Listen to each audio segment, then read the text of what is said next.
60 years ago today, one of the largest aviation disasters of the day happened in Chicago suburbs. A flight from Midway Airport crashed just minutes after takeoff. Few now may remember the tragedy, but as WGN's Ben Bradley reports tonight, there's an effort underway to change that. 60 years later, and we are still learning about the crash, including from this recently discovered film of the aftermath. We're showing it to you publicly for the first time after it was rediscovered by relatives of the local fire chief at the time, who insisted on documenting those difficult days. September 1st, 1961, passenger air travel was still in its adolescence. TWA Flight 529 was hopscotching across the country. It had just taken off from Midway Airport in Chicago, heading for Las Vegas.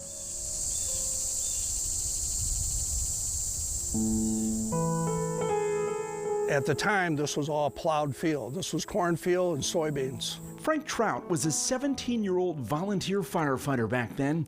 Just after 2 o'clock in the morning, the siren sounded, summoning his squad to a farm field just west of Route 83 in what is now the village of Willowbrook. We were totally unprepared for anything like this. We went down the field looking for anyone that may be alive. Some people were still strapped in their seats. The DuPage County Sheriff's Office and Fire Department were notified of the disaster immediately. The DuPage County Coroner was represented on the scene by 2:30 a.m. All 78 souls aboard died that day. It was, at the time, the deadliest single-plane disaster in U.S. history, and it happened near the height of the U.S. crisis with Cuba. I thought they bombed Chicago. I mean, honest to God. And I laid back down thinking, well, this is it. It just shook the whole house. The days and weeks that followed were equally unsettling as crews combed the field for wreckage, documenting the destruction and death. This is toward the end of the field where the plane stopped, or the debris, and that one sailor still had his uniform on. That's what I remember to be in this area.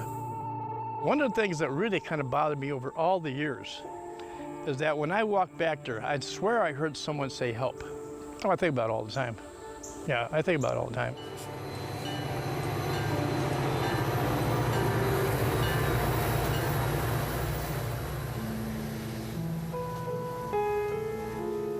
It's hard to tell what a lot of them are. I'll bet there are 1,000. 60 years later, because they're small. There are a lot of small pieces. a small but committed group has gathered pieces of the plane found over the years. The residents say in the winter when the ground heaves, pieces will pop up out of the ground.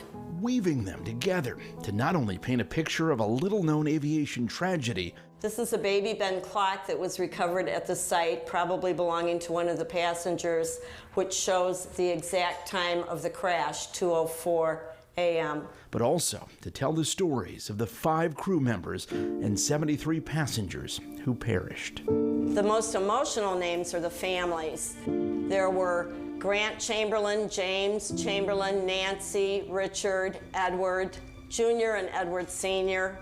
And then there were a lot of Maloneys. There were 1, 2, 3, 4, 5, 6, 7 Maloneys that were killed.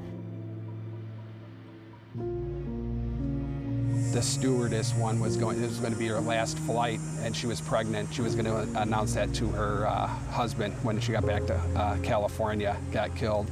The other stewardess had one more flight after this one, and she was going to get married.